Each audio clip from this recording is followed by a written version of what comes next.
I wasn't planning to sleep that night. It was 11:47 p.m. in Austin, and the house was quiet in that artificial way it gets when one person is asleep and the other is pretending not to think. I was sitting at the kitchen island, phone in hand, scrolling through our joint banking app. Nothing dramatic, just the usual end-of-month sweep, utilities, streaming subscriptions, groceries, a couple of Amazon charges. Normal life, predictable, safe. Then I saw it. A charge from a boutique hotel near the airport. Not a Hilton, not a Marriott, not somewhere you accidentally end up because a conference overflowed. A boutique hotel, the kind with moody lighting in the lobby and discretion baked into the branding. The Archer Hotel. Room charge. Under Madison Blake. Directly beneath it, valet parking. Same timestamp. 9:18 p.m. My brain didn't explode the way movies tell you it should. There was no cinematic rush of anger. No immediate nausea. It was colder than that. Sharper. It was like someone quietly turned the lights on in a room I didn't realize I was standing in. Hotel. Airport area. Her name. Valet. Too specific to be fraud. I tapped the transaction. Checked the merchant details. Checked again. Refreshed the page. Closed the app. Reopened it. Still there. Madison had told me she was working late that night. Quarter-end cleanup, she'd said over text around 6. Don't wait up. Might grab takeout near the office. I didn't wait up. And now I was staring at a hotel charge less than 15 miles from our house. I zoomed in on the time. 9:18 p.m. At 9:07 she had texted me, "Still at the office. This is brutal." My throat tightened. I opened our text thread and compared the timestamp. 9:07 p.m. Still at the office. 9:18 p.m. Archer Hotel Valet. 11 minutes. That's how long it takes to lie. I sat there for maybe 20 minutes, phone locked in my hand, before I heard her footsteps upstairs. Soft, unhurried, the kind of steps someone takes when they believe the night is normal. She came down wearing an oversized gray t-shirt and sleep shorts, hair tied loosely in a bun, barefoot, relaxed. "Hey," she said, her voice low and warm. "You're still up." I looked at her carefully, not accusing, not dramatic, just studying. She looked good, glowing even. There was color in her cheeks like she'd just showered, or like she'd been somewhere warm. "Yeah," I said evenly, "just checking something." She walked to the fridge, grabbed a bottle of water, and leaned against the counter. "What's up?" There was a microscopic pause before the question. So small I wouldn't have noticed it a year ago. "There's a charge from the Archer Hotel near the airport," I said calmly. "Under your name. Tonight." The silence was thin and sharp. Then she laughed. Not nervous, not forced, almost amused. "Oh my God, Ethan. Seriously." My stomach dipped. "I'm just asking," I said. She shook her head and walked closer. "The way you approach someone who's being unreasonable. That's the corporate card mix-up I mentioned. Accounting reprocessed a batch of expenses and it bounced to my personal card before they corrected it. I already emailed them."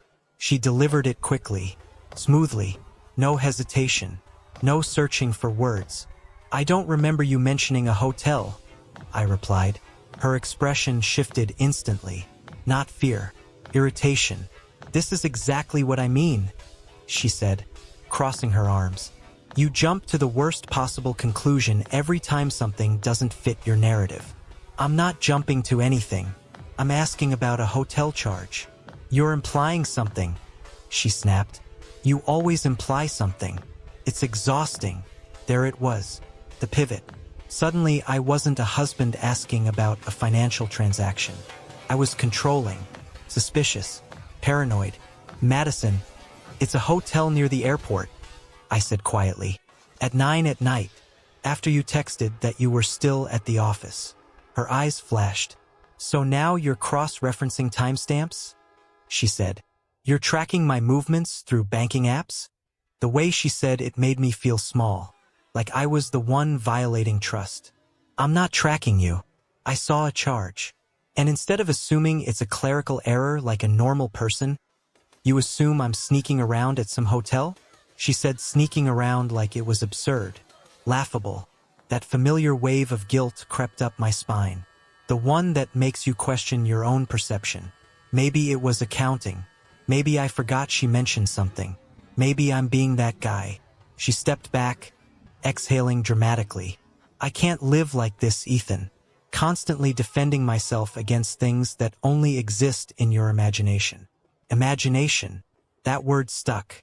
The charge was real. The timestamp was real. The valet fee was real. But suddenly the problem was my imagination. I just want clarity, I said, softer now. And I want trust, she replied flatly. Real trust. Not this surveillance energy. Surveillance energy. I almost apologized. That's the crazy part. For a split second, I almost said sorry for noticing. She walked toward the stairs. I have an early call, she said without looking at me. Please don't spiral tonight. Spiral. Like I was unstable. Like I was one thought away from unraveling. And just like that, the conversation ended. No further explanation. No offer to show emails. No let's check together. Just dismissal. I stayed in the kitchen long after she went upstairs. The house felt different. Not louder. Not colder. Just thinner. Like the walls had shifted half an inch and everything was slightly misaligned. I opened the banking app again. 9:18 p.m. Valet included. Valet means someone parked. Valet means someone arrived, not just passed by. And that's when another thought hit me. If it were a corporate mistake, why was it under her name? Why not the company? Why valet? Why tonight? I leaned back in the chair and replayed the last few months in my head. The sudden late meetings that couldn't be verified. The phone always face down. New passwords. Notifications hidden on the lock screen. Her taking calls outside for better reception. The way she stopped parking in the driveway some nights and said she'd Ubered instead. At the time, each detail felt isolated. Harmless. Now they were lining up, like they'd been waiting for a spotlight. Upstairs, I heard the bedroom door close. I imagined her lying in bed, confident the narrative had shifted. Confident I would doubt myself. And that's when I realized something that unsettled me more than the hotel charge itself. She didn't panic. She redirected. People who get falsely accused usually try to clarify. They don't attack. They don't reframe the question as psychological instability. They don't turn clarity into control. I stared at the dark window above the sink and caught my reflection. I looked tired. Not angry. Not broken. Just aware. If I had filed for divorce that morning like I'd been considering, I would have done it feeling guilty, feeling unstable, feeling like maybe I was overreacting to a rough patch. Now there was a timestamp, and it burned in my mind like a warning light on a dashboard you can't ignore. Hotel, airport, her name, valet, and the way she flipped it so fast it almost worked. Almost. I didn't feel crazy anymore. I felt alert. And that was worse. I didn't sleep much after that. Not because I was spiraling like she suggested. Not because I was picturing some dramatic hotel room scene. It was quieter than that. More mechanical. I lay in bed staring at the ceiling, listening to Madison's breathing beside me. Steady. Even. Completely undisturbed. If she was guilty, she slept well. That thought alone unsettled me. At 3:12 a.m., she shifted slightly and reached for her phone on the nightstand. The screen lit up for half a second before she angled it away from me out of habit. That movement used to feel normal, respectful even. Now it felt practiced. She typed something quickly. The glow of the screen flickered across the ceiling. Then she placed it face down again. Face down. Always face down. When we first got married, her phone would just be there, on the counter. On the couch, notifications lighting up without urgency. Somewhere over the last year, that changed. New passcode, Face ID only, notification previews disabled, calls taken outside, each shift small enough to ignore. Together, not small. The next morning, she was already dressed when I came downstairs. Full makeup, blazer, hair straightened with more care than usual. You're up early, I said. Big client review, she replied, not looking at me. I told you. Her tone was neutral, controlled, as if last night hadn't happened. I poured coffee and watched her gather her things. She used to linger in the mornings, lean against the counter, talk about random things, ask about my schedule. Now it felt transactional. She grabbed her car keys, then paused. Actually paused. I really don't like how that conversation went last night, she said. It makes me feel like you don't trust me. There it was again. Not reassurance, not clarification. Emotion framed around her discomfort. I asked about a charge, I replied calmly. You implied I was cheating. She's T back quickly.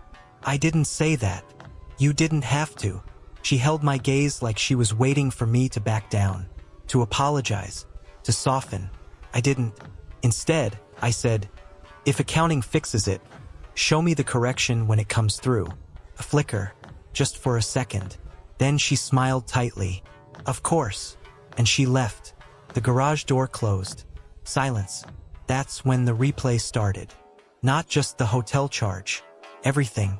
The strategy dinners that never had photos. The last-minute offsites. The way she'd insist on taking rideshares even though she loved driving. The nights she'd park a block away claiming she didn't want to wake the neighbors. Who does that? She used to be meticulous about parking perfectly in the driveway. And the moods. God, the moods.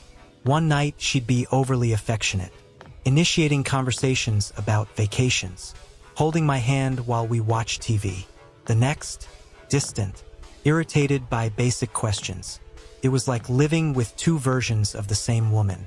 I walked into the living room and noticed her work tote sitting on the side table. Unzipped. She never leaves it unzipped.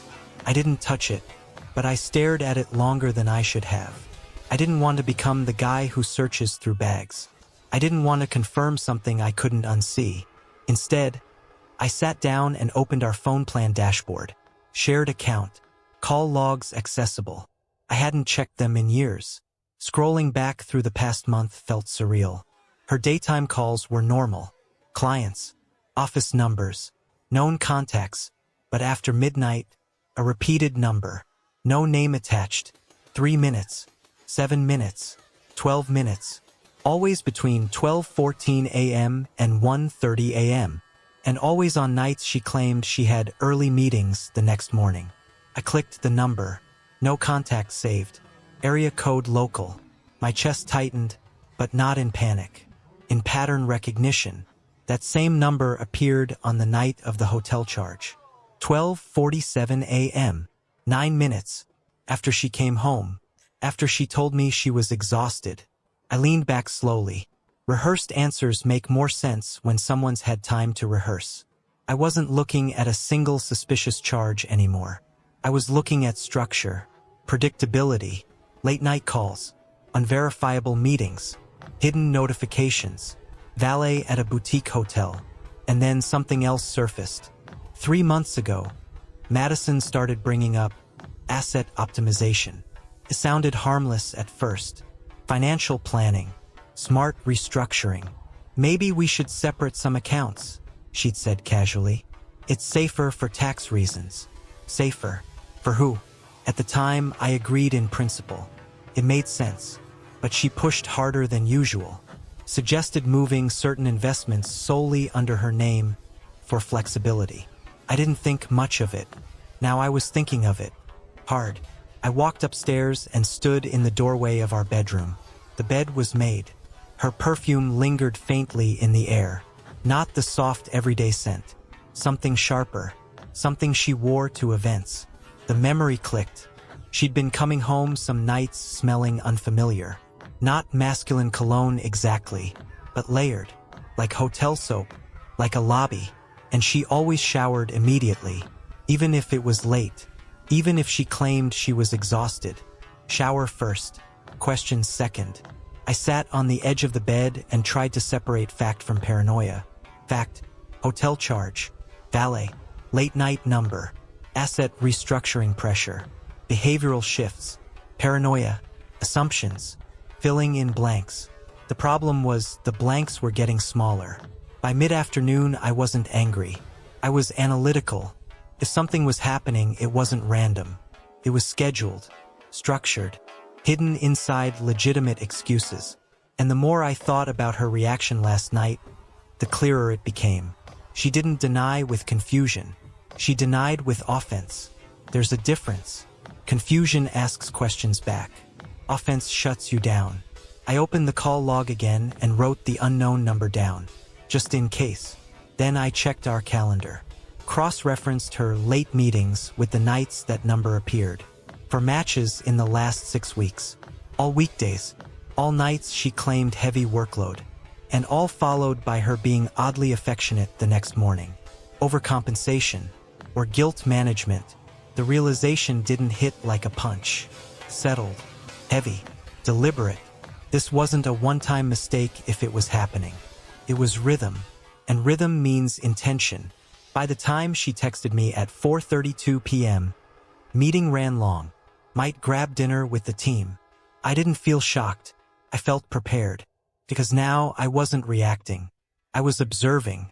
And something inside me shifted. Last night, I almost apologized.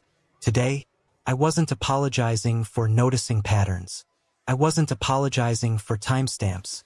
If there was nothing to hide, transparency would solve it. If transparency triggered defense, that told me more than any hotel receipt could. I set my phone down and stared at the wall for a long moment. The warning light wasn't blinking anymore. It was steady, and I wasn't imagining it. I was assembling it. The proof didn't come from some dramatic confession. Came from paperwork. 3 days after the hotel charge, I received an automated email from our insurance provider. Subject line, inspection confirmation, claim reference attached. I hadn't filed a claim. I opened it immediately. It was a routine notice stating that a minor door impact had been recorded and photographed for documentation purposes. The location was tagged automatically through the inspection system. Location, Archer Hotel, Austin Airport District. Date, same night as the charge. Time, 9:26 p.m., 9 minutes after valet. My hands went cold. The email included a link to the service center handling the inspection photos. I stared at it for a long time before clicking. 3 images loaded. The first, Madison's car in a dim parking structure. Passenger side door slightly misaligned. The second, a close-up of the door edge, showing a small paint scrape. The third wasn't centered on the damage. It was wide, and she was in it. Madison stood beside the car, adjusting her coat, and next to her, slightly behind her, was a man. He had one hand on her waist. Not awkwardly, not politely, naturally, familiar. She was reaching up toward his collar, straightening it like she'd done it 100 times. They weren't co-workers who had run into each other. They were comfortable, close, and asterisk mate without being explicit. It wasn't a kiss. It didn't need to be. The timestamp in the photo metadata matched the insurance email exactly. 9:26 p.m. Hotel.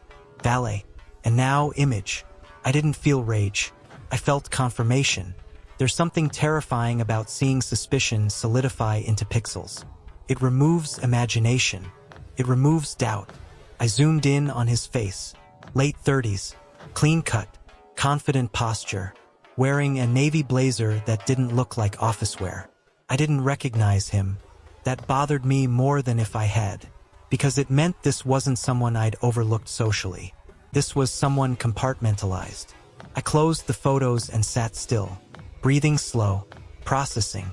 Then I opened our phone account again. The unknown number. Copied it. Reverse search. It took 2 attempts before I found a partial match. Name, Daniel Mercer, local business consultant. I stared at the screen, scrolled through public profiles. LinkedIn photo. Same man, same face, same posture. My chest tightened, but not from shock. From pattern alignment. I cross-referenced dates. Hotel night, call at 12:47 a.m. 2 weeks earlier, late strategy session. Same number at 1:12 a.m.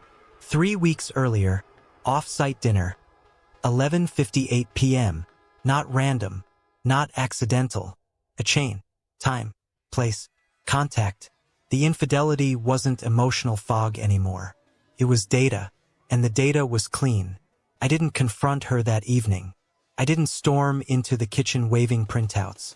Instead, I drove to the service center listed in the insurance email. I wanted to see the originals. In person, the receptionist pulled up the claim easily. "Yes, minor contact damage," she said casually. "We document everything when valet facilities report incidents." "Valet reported it?" I asked carefully. "Yes, sir.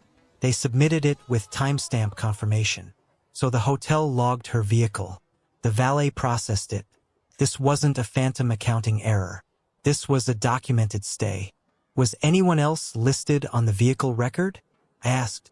She shook her head. "Just the primary registrant, Madison."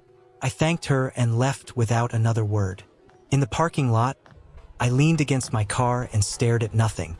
It's strange how quiet betrayal feels when it's proven. No dramatic music, no shouting, just clarity. On the drive home, my mind shifted gears. This wasn't just about catching her. It was about what she'd been building underneath. Because alongside the affair, something else had been happening. In the past few months, Madison had become unusually focused on financial protection. She suggested we adjust beneficiary structures, move certain assets into individual trusts, rebalance ownership percentages for flexibility. At the time, I admired her initiative. Now I saw timing. A fair timeline overlapped exactly with asset discussions. That wasn't coincidence. That was preparation. When I got home, she was in the kitchen cooking. Music playing softly. Domestic. Calm. "How was your day?" she asked without looking up. "Productive," I replied evenly. She smiled faintly. No tension. No suspicion that I had seen what I'd seen. That unsettled me deeply. If she were conflicted, I'd sense it. If she were guilty, I'd expect fragility. Instead, she was composed. After dinner, she took a call outside. Again, I stood by the window, not hiding, not obvious, just watching. She paced slightly, smiled once, softened her voice. The call lasted 8 minutes. I didn't need to check the log. I already knew the number. When she came back in, she kissed my cheek casually. "Client drama," she said. "Exhausting." Her scent was different again. Not strong, just layered. Like hotel soap, like someone else's space. That night, when she fell asleep, I lay awake next to her and stared at the ceiling. I replayed the image in my mind. Her hand adjusting his collar. His hand at her waist. It wasn't lust that hurt. It was familiarity. They looked practiced, comfortable. And then the second realization hit harder than the first. She hadn't just lied about a hotel. She had attempted to recast me as unstable for noticing it. That's a different level of betrayal. Affairs are selfish. Gaslighting is strategic. By morning, my course was set. I wouldn't confront her emotionally. I wouldn't accuse. I would document everything. Transactions, call logs, dates, asset conversations. If this became legal, emotion wouldn't matter. Evidence would. Because I wasn't just uncovering infidelity. I was uncovering intent. And intent changes outcomes. She thought she was guiding this narrative, letting me mature into divorce if it happened, letting me doubt myself. But now the chain was complete. Hotel, photo, call logs, asset shifts, and I hadn't said a word. Not yet. I wasn't angry. I was preparing. And preparation is far more dangerous than confrontation. I didn't confront her. That surprised even me. 3 days earlier, I would have exploded, demanded explanations, thrown the photos onto the kitchen table and watched her scramble. But something had shifted. Emotion would help her. Documentation would help me. So I started acting like I was preparing for surgery. Quiet, precise, detached. The first thing I did was create a separate cloud folder under a neutral name. No dramatic titles, just Q4 statements. Inside it, I saved everything. The hotel transaction **T, the insurance inspection email, the original photo files with metadata intact, Call logs exported from our phone plan. Screensh *TS of the unknown number tied to Daniel Mercer. I didn't annotate them yet. I just archived them. Evidence loses power when it's emotional. It gains power when it's chronological. Then I built a timeline. Date, event, her stated reason. Supporting data. October 12th. Late quarter-end cleanup. 9:07 p.m. text. Still at the office. 9:18 p.m. Archer Hotel valet charge. 9:26 p.m. insurance photo. 12:47 a.m. call to Daniel Mercer. 9 minutes. October 28th. Client dinner. 11:58 p.m. outgoing call. 6 minutes. Next morning, unusually affectionate. November 3rd. Off-site strategy meeting. 12:14 a.m. incoming call. 12 minutes. Patterns began forming visually. Every major work event aligned with that number. Every late-night call followed a meeting that couldn't be independently verified. Every time she came home exhausted, she showered immediately. And every time I asked light questions, she responded with irritation rather than detail. By the fourth entry on the timeline, it stopped feeling like suspicion. It felt operational. I started tracking smaller details too. Mileage on her car. Dates she claimed to Uber versus when the car left the driveway. Receipts in our joint account tied to areas near the airport district. 3 more parking charges appeared over the past 2 months. Different dates. Same location. Smaller amounts. Enough to establish repetition. The Archer wasn't a one-time mistake. It was a location. A fixed point. The next layer was financial. Madison had pushed unusually hard over the past quarter to optimize our asset structure. At the time, I appreciated her initiative. Now I reviewed every suggestion carefully. She'd proposed moving 2 of our investment accounts solely under her name for tax agility. She'd suggested adjusting beneficiary percentages temporarily. She'd floated the idea of separating our emergency fund into individual accounts for flexibility. Flexibility. That word appeared repeatedly in her emails. Flexibility often means exit strategy. I logged those conversations too. Saved email threads. Recorded dates she initiated financial restructuring talks. They began 3 weeks before the first hotel entry. Not after. Before. That detail mattered. Affairs are chaotic. Financial preparation is not. One night, while she was in the shower, I sat at the dining table reviewing everything. The house was quiet except for the water running upstairs. Steam drifting faintly down the hallway. That's when I realized something uncomfortable. She wasn't panicking because she didn't think she was at risk. She thought she was in control of the timeline. Let me mature into doubt. Let me feel insecure. Let me initiate divorce from a place of emotional instability. And in that emotional state, sign whatever paperwork was placed in front of me. I thought back to a conversation from 2 weeks ago. We were discussing long-term planning, and she casually said, "If anything ever happened, we'd want this to be clean and mature, right? No ugly legal fights."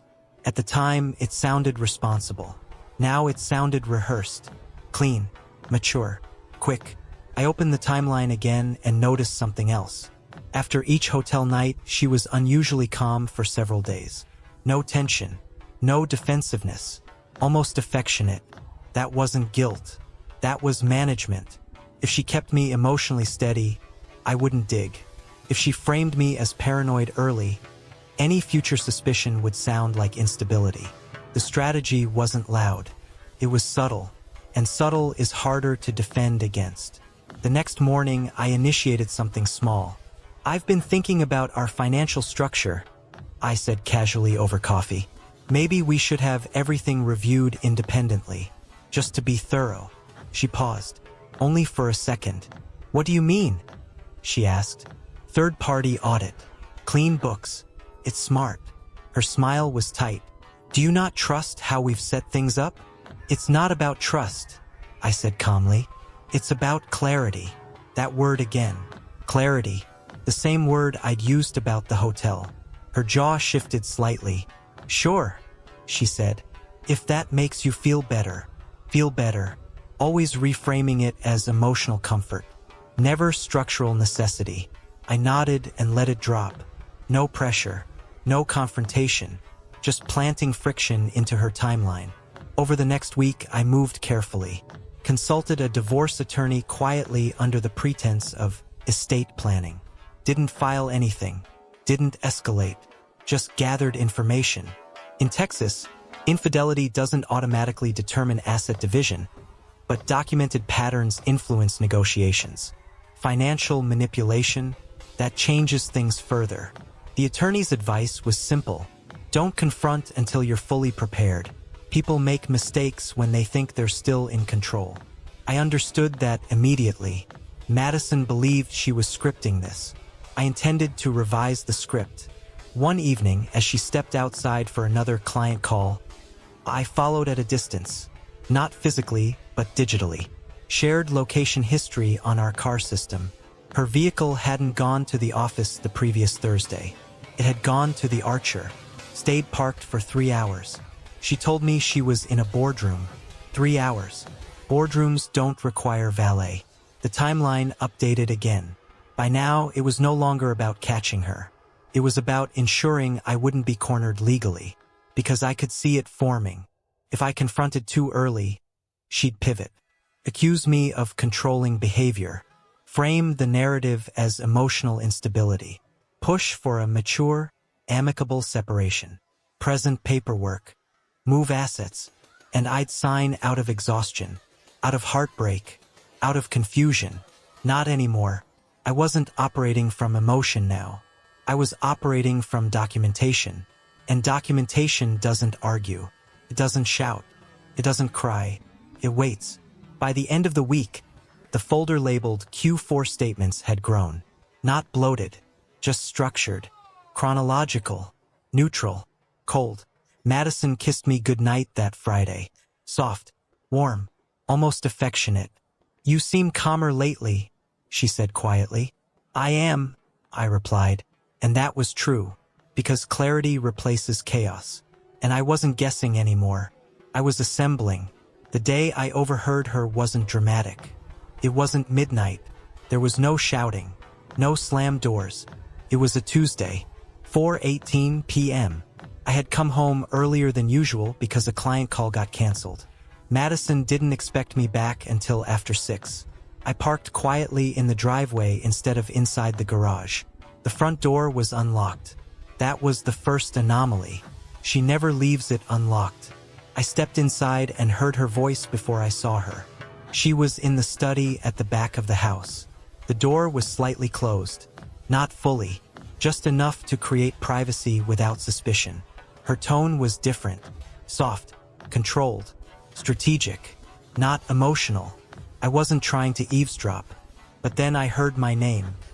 He's almost there. I froze.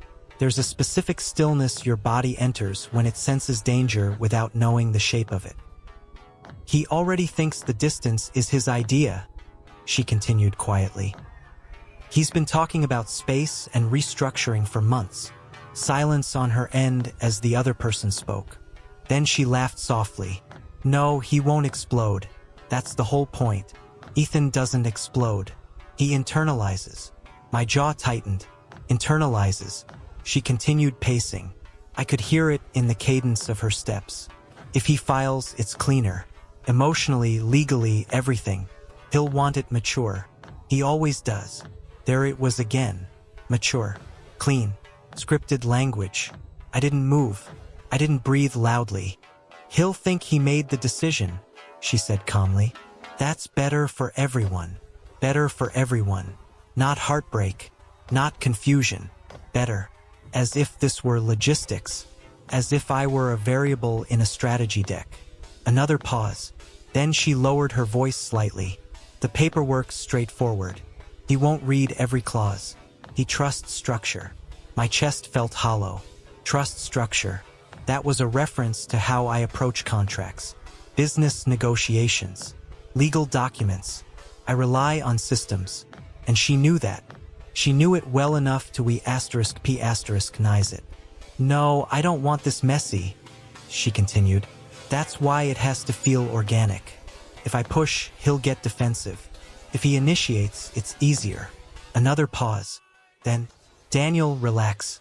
We're close. Daniel, no doubt now. Not speculation. Not pattern recognition. Her voice softened further.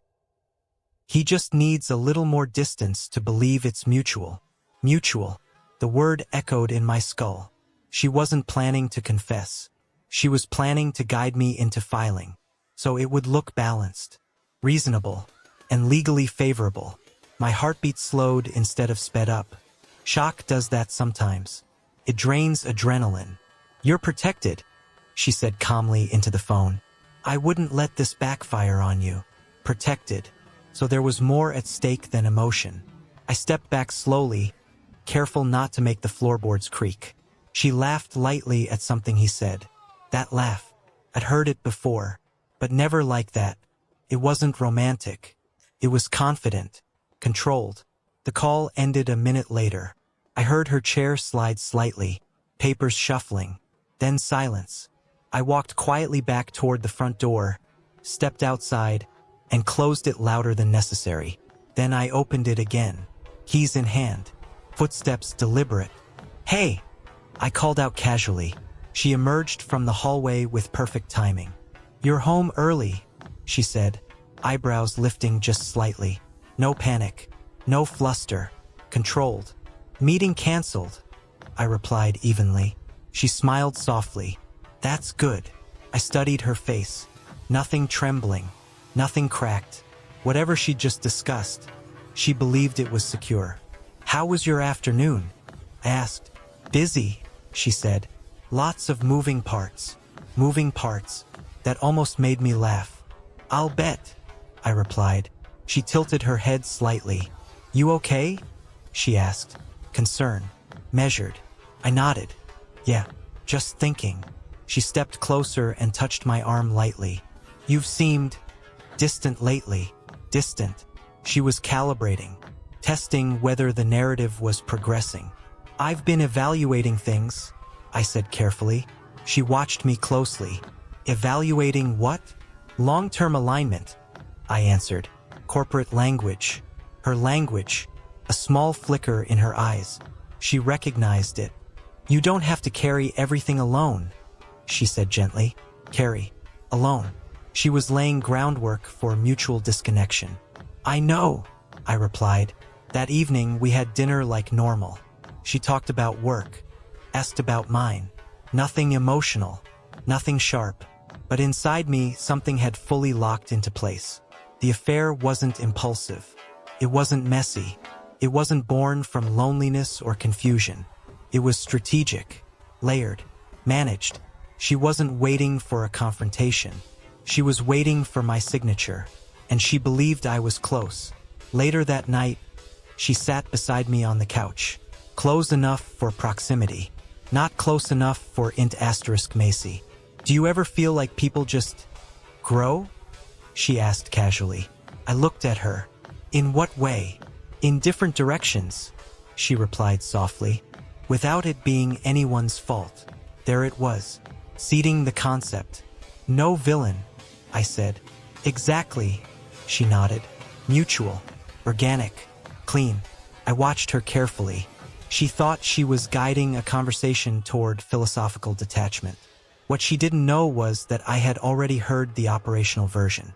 The version where my personality traits were variables in her legal strategy.